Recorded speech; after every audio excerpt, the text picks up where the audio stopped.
Well, today ain't Face Off Friday. It's Victory Monday, Mike. Let's go. It's always weird to do a show on Monday because we try to figure out like a debate topic to debate, and then it's hard when you're coming off of a victory and you're 4-0, bro. Yeah, when the Niners are out there just kicking butt, right? It's like, well, what do you expect, right? Like, what is there for us to argue about? But I think we stumbled upon something today, man. How you doing, man? How was your weekend, man? I know you're out there busy getting after it and all that. How was your weekend? Yeah, the weekend was good, man, and it's cool because on Sundays, before the Niners game, I could kind of kick back and watch some football. So, like on the Patreon, Peachy and I streamed the red zone for the first half. You know what I'm saying? So I had a couple of viewers. Shout out to Mike Ing. I think and Jax Knox, she was in there. So we watched the NFL red zone for the first half until it was Niner time, and then after that Nice. it was family time, and they wanted to watch the game. So that's what we did. You know what I mean? So That's yeah, what's up, man. and then we That's got what's up. that win. So that was real cool. Well, the win was one of the best parts of it all. You know what I'm saying? Getting to sit down and relax, and like you said, enjoy football. That's 2 weeks in a row now. Well, at least for me, I feel like I've gotten a chance to enjoy at least the first half of the games without being like, oh, that week one thing, East Coast time. Like it's like, we once we finish watching the game and it's a 1 o'clock game, the rest of football kind of don't really happen for me unless I catch highlights, because then we doing overreaction shows and all that stuff, and you don't miss both windows of football. Right. You know what I mean? It's only prime time. So I personally enjoyed having the home game and the 4 o'clock start. Well, we got one more home game coming up, and it's going to be against the Dallas Cowboys in week 5, right? And so, after, just kind of like recapping off of week 4, there's a certain player in this game that the Arizona Cardinals couldn't cover in a phone booth, bro. They couldn't cover him if he was laying on the ground. They had a blanket. I can't think of nothing else to say, but I'm sure you could come up with 100 other ways they couldn't cover him. Let's talk about Brandon Aiyuk, man. Yes, sir. Yes, sir. This young gentleman has been emerging into a rising star in the NFL. He's a 49er, so we get to see it behind the scenes as well as in the scenes. Like, we get to see it, being that we are faithful content creators or whatnot. We get the good, we get the bad, we get the ugly. I saw a tweet, I believe, from our guy Jason Aponte, and he said, "It's been fun watching Brandon Aiyuk grow, going from the doghouse to the penthouse." I thought that was pretty cool. So let's talk about Brandon Aiyuk, man. And the question is going to be this. We already know that he's wide receiver number 1 for the 49ers. But is he a top 5 wide receiver in the NFL in 2023? I'm not talking 2022. I'm not talking 2024. I'm not talking 1994. We're talking right now. Right here. And as Luther would say, here and now. I promise to love faithfully. Woo! Love is all I need. Oh, my bad. You got baby. me. You got me going. That's a wedding Jam, song, baby. That one right there. Oh man. Oh man. Oh man. So there we got it, Mike. Let's do it. Is okay. he? All right. Nope. No. Show's over. No, he's not. Wait, I was saying no, responding to your no, so I didn't know what you were saying no about. Oh, no. You put the question up. I said, nope. That's it. Show's over. Well, all right. Damn. Listen, man, he's very fun. He's very exciting to watch. But he's kind of got this little hiccup where he's already missed the game, and that kind of made him fall behind a little bit. He's got catching up to do. Okay. He's got a lot of catching up to do. Like, think about it this way. As excited as we are about Brandon Aiyuk, now this is what my mind is telling me. 3 games, 320 yards, 2 touchdowns. I'm saying 3 because we know that he missed the Thursday night game against the Giants. He's on pace right now for over 1,700 yards. That's including the game he missed, Wayne. That's including the game he missed. Can you break down this pace percentage thing? Like, how the hell you get that? All right, so this is what I did. I took the 320 yards, and I divided it by 3, and then Because I got he what played was in 3, so you divided 'cause it. That's his average. right, per appearance, right, Yes. and it gives you something like 100 point. Hold on, I'll tell you because I got it right here.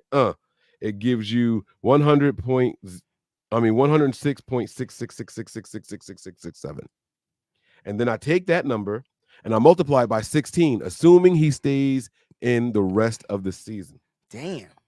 And it comes out with 1,706 yards. Okay. And that's pretty impressive, right?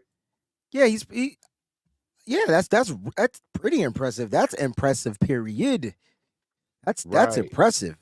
right. And then I started looking around the league and saying, man, if Brandon Aiyuk is doing this, he's got to be up there. Like the league got to be like, yo, we are in trouble with this dude. Mm-hmm. So then I was like, all right, well, we're going to be talking top 5. Let's go to who I think is number 1 right now, and Justin Jefferson, and just see what he's on pace for. Then I got really, really sad about my man Brandon Aiyuk, because Justin Jefferson is on pace for 2,307 yards. So what? Okay, so I think it's unfair to say how can I say this? Are we basing this off of yardage? I was basing it off of productivity. Now, if you're going to tell me, but that's a whole bunch of stuff, then, Mike. So, like, what are you factoring in? The targets, the receptions, because some receivers are just going to be targeted more. Being in this offense, he won't get the high volume in targets. He told you wide receiver 4. He said it. He tweeted it this summer. He didn't say wide receiver 4. He said option 4, Mike. There's a big difference between. He said fourth option. There's a big difference between wide receiver 4 and option 4. Speaking of that, when you choose to be literal, you are a dangerous man. He did not belittle himself. He knew. He knew. No. I said when you choose to be literal. Oh, my bad. Yeah, you a dangerous man when you do that. Yo, you know what else I'm dangerous about, Mike? C and motherfreaking C, and I know this show not about him, but I just wanted to make sure that because I told everybody on my show this morning that I was gonna let you know about yourself when it came to CMC. So, Mike, I just want to re-ask you, CMC or James Conner? Everybody needs to know you live. You're on international television right now. I told y'all from the beginning that CMC was the better back. I just said James Conner could do some of what he did. That's all I said. Yeah. We got to pay somebody to clip up our takes, Mike. Find a person that's willing to do that so we could get these takes out, because I don't remember you saying that. You might have, but I don't remember it. Like, all right, he finished with 4.7 yards a carry. McCaffrey finished with 5.3. Better, yes, but close. It's the same numbers that it was before. Nah, listen, man. CMC smoked the boots. I'm sorry, man. That's MVP. Listen, I could try to carry on the persona and all that. No, stuff. I saw your face, man. Bro. You couldn't even say that without smiling. CMC saw that shit and said, Mike said, what? Watch this. All I know is I saw all your children in that smile that you was trying to hold in, bro, because they smile all the time. I seen it. I was like, he lying. He lying. I'm sorry. All right, let's get back to Brandon Aiyuk, bro. My bad. But I looked at, so I broke down the receiver and Justin Jefferson, and I realized it's still not that many people ahead of him, though. It's really not that many people ahead of Brandon Aiyuk, and he might actually finish top 5 if you do the math. Well, let me give you the top 10 based off of yardage. Okay. Now, they're going to count the 4 games, even though we know he didn't play in one. That's correct. Ayuk's not in the top 10. So here are the top 10. Justin Jefferson from the Vikings, Puka Nacua from the Rams, Tyreek Hill from the Dolphins, Keenan Allen, Chargers, Nico Collins, Texans, A.J. Brown, Eagles, Stephon Diggs, the Bills, Devontae Adams, the Raiders, Mike Evans at 9 from the Bucks, and Amon-Ra St. Brown from the Lions. Aiyuk is 11, ahead of CeeDee Lamb. Too funny. Sneak peek. Sneak peek. Face off. Face Chop off. off that trailer. Chop it off And that I'm trailer. just playing. So based off of yardage, Mm-hmm. okay, Ayuk doesn't crack the top 10. No, he does not. But just let's talk about overall productivity, because I need to know what that means from the literal terms of Mike Andrews. Like, what does productivity consist of? So it's going to be yardage. I want to know about targets to completion. All right, which I think again, Brandon Aiyuk. Now, I don't know what list you're looking at to get yours, but they have a catch percentage on here. Okay. Okay, and if you put this in order of catch percentage, guess who the top wide receivers are on this list? Ayuk. He's one of them. He's one of them. He's But I not just the top. know that from just, He should be number one because of qualifiers. But last game, Michael Wilson was 4 for 4. He was that guy. I'm sorry. He's 16 of 14, Michael Wilson. So he's got a 87.5% completion percentage. That's number one for wide receivers. Number two wide receivers on the list is Brandon Aiyuk at 85%. That man is efficient. yeah, because Efficient. he's dealing with an efficient quarterback. I will say the top graded wide receiver based off of PFF, which factors in all the stuff, is Brandon Aiyuk. He's number one. He's got to be. He's got to be. He's got to He's be. got to be. And so that's why, like, this is actually I think a decent exercise or conversation, because all right, so for yardage he's not going to be there. He's not going to have the 500 yards, but he's not far off from 500 with missing a game. Right. So it was And that's the thing. 129 and So 148, and I think it was 40 something in week 2, right? He only yeah, it missed was only week 40 3. something in week 2.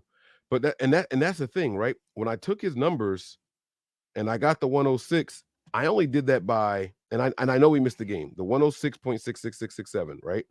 If I had done that over 17 games, which is what those other guys are all on pace for, which they may not hit because who knows if they're going to get injured. If I put his in that, he's over 1,800 yards.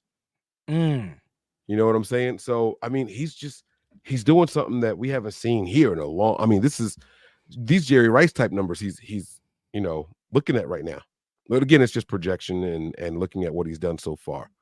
Well, let's talk about him, because on the football field he's clearly like I mean, he's a factor because there's so many different weapons from the Niners, but he's like he's becoming the factor, right?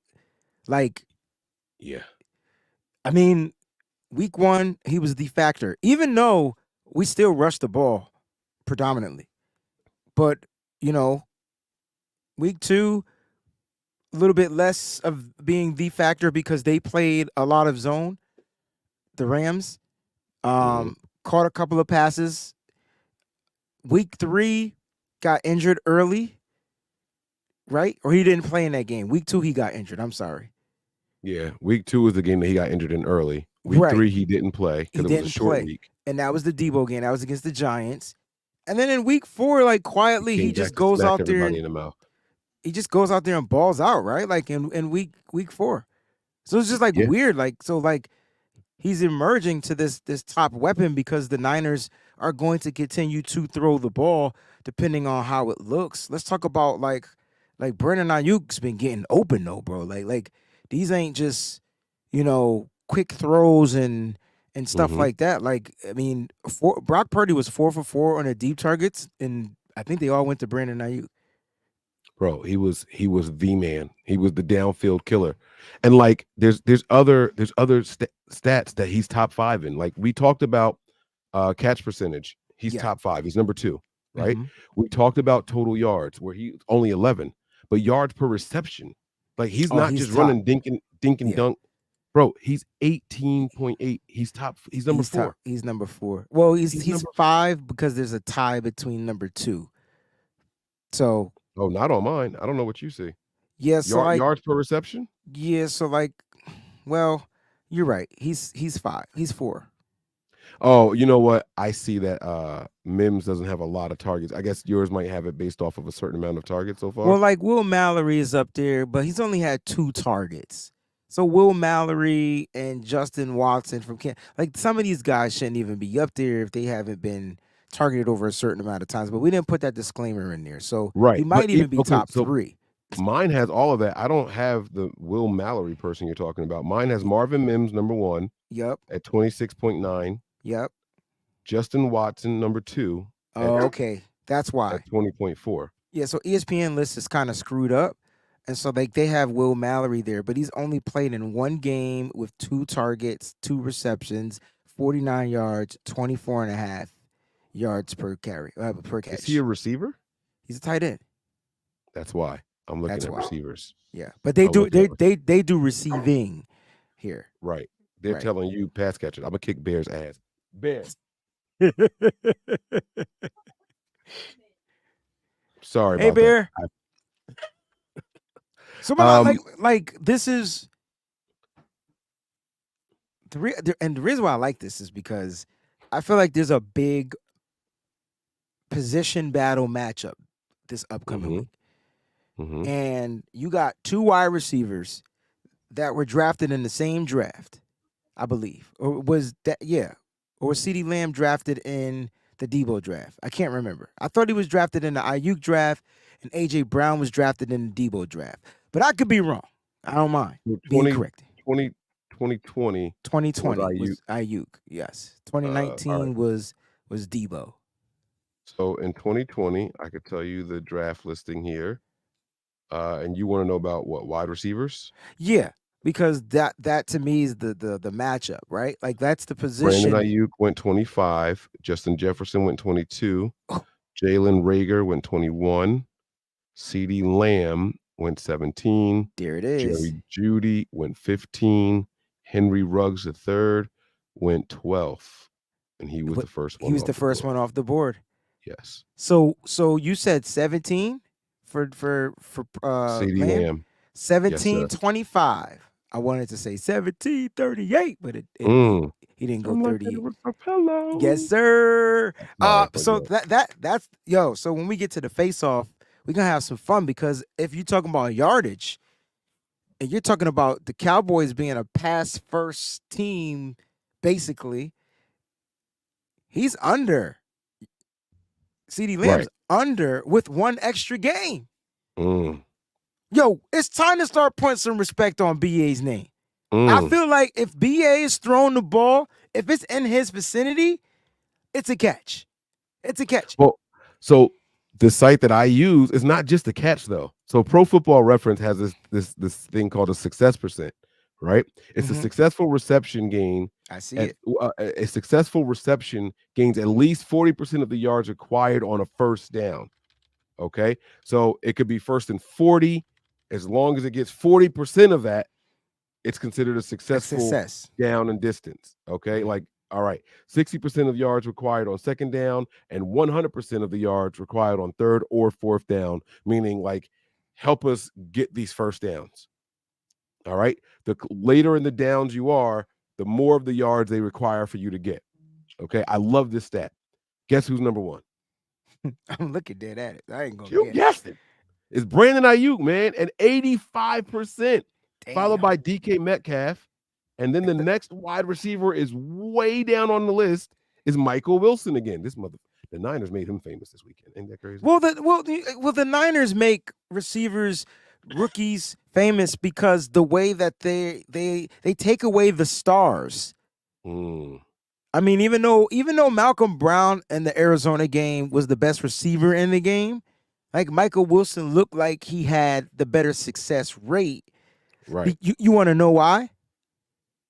Because on the touchdown play, Steve Wilkes had Dre Greenlaw defending him. Yeah. And then on the other play, but if you watch Twitter though, that was on Ambry Thomas. No. Oh, that was on Hufanga. No, but I get what you're saying. That was the other touchdown. I didn't get that was the first one. I was going to the second one. The first one, right. But again, that was on Palms coverage and Hufanga messed up. Why do you think Hufanga was chasing and trailing trying to get back there? Because he realized he made a brain fart. Right. But that was the first TD. But so they take advantage of, they utilize these young players thinking that they ain't gonna do nothing. So maybe that's something that Steve Wilks ends on. Puka Nacua played a bunch of off coverage, and he was just a threat on everybody because we were giving him 10 yards to catch the ball underneath. So, of course, his success rate is going to be high. I bet you they won't play DK Metcalf like that. I bet you they better not play CeeDee Lamb like that. And I bet you they won't play CeeDee Lamb like that. They never have. That's my point. Like, so Wilks is susceptible to inexperience or less game build. I don't know, Mike. I'm sorry. Wrong defensive coordinator. I don't know what Wilks is going to do. I knew what we did, but I don't know what Wilks is going to do. And it seems like Wilks is going to play his guys the same way. Yeah. This is interesting, though, man. There's Wayne, man. I know I started this episode. No, he's not, right? But yards per target. Guess who's second? Yeah. It's Brandon Aiyuk. If you look at yards per game, he's just outside of top 5 at 106.7. Just outside of top 5. He's literally number 6. And again, Mike, you could skew the numbers. Like, can I just say that Brandon Aiyuk is really number 1 in yards per target? Because Marvin Mims played one game. So and he's a rookie. And so like he was the one that had the matchup and they took advantage of it. But you got one game over 3 games. Right. And keep in mind also he had a long of 60, so one of them was a busted coverage. You know what I'm saying? Like it's kind of, hey, listen, I'm not here to make excuses. Then you got to factor in Michael Wilson's long at 69. Right. And I heard a lot of people complain that Brock, all of his yards were, yak last week. And we tried to tell y'all that was because of the heavy blitzing. It had to get rid of the ball quickly and let the guys do their thing. I don't want to hear nobody complaining about that this week. Don't want to hear anybody. Oh, no. There was zero. It was minimal yak last week. Yeah. He was airing that thing out, and Aiyuk was coming down with him, bro. He was coming down with him. So I don't want to hear that this week. So, like, what does Brandon Aiyuk have to do? They interviewed him, and they asked him, Dante Whitner asked him, hey, yo, you a top receiver in the league? And his response was just like, you could tell he's been trained. I'll leave it at that. You're not gonna tell me what he said? No, I'm not. I'm not gonna tell you what he said. Oh, that's trash. You had me on the edge of my seat. You could tell he's been well trained to handle the pressers. Right. I always get a little nervous when they ask him a question because I feel like he gonna chase Claypool that joint. At some point, it's gonna come out. But he finds a way to tuck and redirect. I think that's the key. He finds a way to tuck and redirect. He's like, I'm gonna let my plan determine if I'm top. That's what he said. I'm gonna let my plan determine if he's top. I'll let y'all decide. So is Brandon Aiyuk on that trajectory, Mike? No, he's not just on that trajectory. Through 4 weeks in the NFL, he is a top 5 wide receiver. Yeah, I said it. I can't even argue. Damn. I said it. Damn. People only gonna have nothing to talk about this week. He's too good. He's too good. And y'all NFL opponents of the 49ers better hope that Kyle Shanahan just gets bored and remembers, oh yeah, I got to put the ball in this guy's hand from time to time too. Like the one time he put the ball in Deebo's hands, I didn't want to see that. I didn't want to see it. By the way, the only incomplete pass of the game came because of that. It was a run to Deebo, lost yards. Everybody knew it was a run. Next play, sack. And then the next play, you knew we were going to be passing it. They played the way they played, and it was an incomplete pass. Like, yeah, but it wasn't Deebo's fault that it happened. It was Kyle's fault for forcing. It wasn't Kyle's fault. It was Kyle's fault for forcing the ball. You can't say it was Kyle's fault. If Jake Brendel makes the block, that's a big ass game. It was Kyle's fault for forcing the ball into Deebo's hands. I don't think he forced trying to get him involved when he was injured and didn't need to be involved. I don't think it was a force. I think you miss I told you this, and you just don't want to believe it. Every play Kyle Shanahan dials up is a home run play. Every single play. It just has to be properly executed. Jake Brendel misses a block on that. Deebo gets smacked for a tackle for a loss. Like, I'm just saying, like, I get what you're trying to say, but I don't think it was a force. It wasn't a force of anything. Deebo didn't have any target to touches the whole first half. Opening drive out the second half. Okay, we got to make sure we put the ball in his hands right now. That's the force that I'm talking about. I don't think that's what it was, but I get what you mean. I do. Then why didn't he get any touches the rest of the game or targets the rest of the game? Not a single look any other time. I don't know. He didn't have any targets, period. He only had a run. Mm-hmm. Mm-hmm.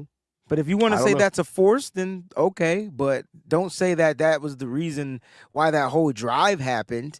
We should have been able to overcome it. We've been able to overcome a 3rd and 15, a 3rd and 13, but we couldn't overcome a 2nd and whatever. No, because Brock Purdy. Not in this game. Brock Purdy takes a badass sack off of a Colton McKivitz. Yeah. Go ahead. Yeah. Look at the topics. Just telling us what. No, just saying. Colton McKivitz gets spun on. Colton McKivitz got McKivitz. Like, he does what he does. That's what he does if he got to pass protect for something that's of significant importance. That's what he does. It's okay. It's all right. But I will say this.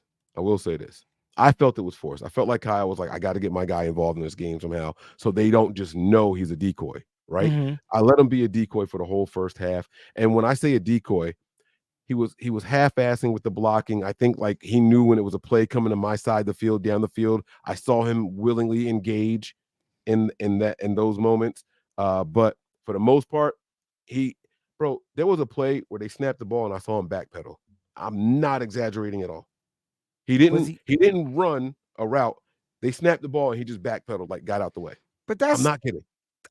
But that's Deebo. It's always been Deebo. You made mention of Deebo not doing shit on the play. So now all of a sudden you expected him to do something he wasn't involved in? I expect you to fake run a route or something. He backpedaled. He went backwards. Bro, that's been Deebo, bro. You could shit on him all you want. But then don't fucking congratulate him when he do good. But it's been Deebo, bro. Like that's been him. You wanna know why I'm laughing? Why? Read the super chat. You saying Ben Deebo and look at the Bendejo. Sean, what's up, bro? My 2 favorite Bens in the world on the show. Laugh out loud, Mike, man. And Mr. Dejo. You should have seen Kanan rocking the upper deck yelling Niners all game. Not one cry.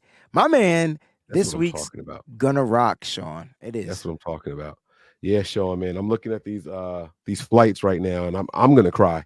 I know you said Kanan didn't. I'm about to cry. Yeah. But me and my daughter, we gonna be there, man. We got to make something happen, man. Whoo! It may be cheaper to fly into San Francisco. So check that. I've been looking at San Francisco, San Jose. San Jose is more expensive. I did Oakland. Like, bro, I've been looking. I left from Philly. I left from Newark. I left from Trenton. Like, it's scary out here. Yeah, it's steep. It's because they know the Cowboys are playing in California. Mm-hmm. That's what it is. Yep. Sean, thank you for the contribution. But no, let's look to cap off the show. Yeah, here we go.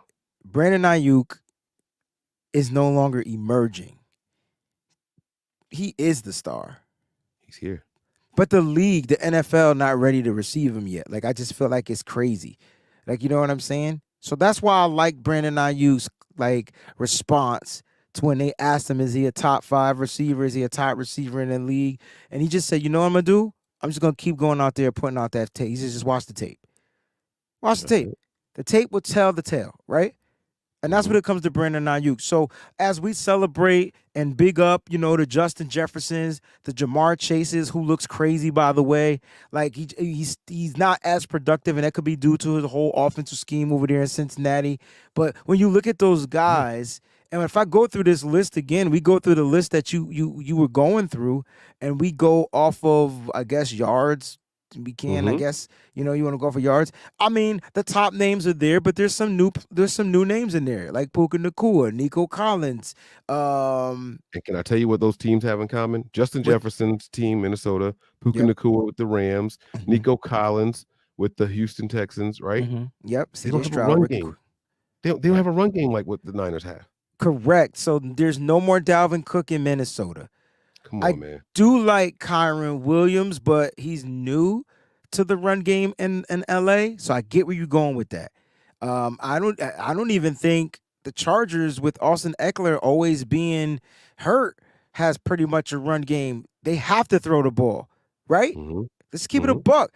Like Yeah. Damian Pierce is not Damian Pierce of last year for some reason. CJ Stroud is slanging the rock. You know what I'm saying? So you're right. And Buffalo, I don't think has a substantial run game. I do like James Cook, but he ain't it. Right. And that's what I'm saying. They don't have those run games. When you have a team that has the run game like this, and you still getting that kind of production, you a bad boy. Y'all, we got to get out of here, though. We agree shoot. top 5, right? Top Top five? five. Let's go. No team is safe when the Niners are on the prowl.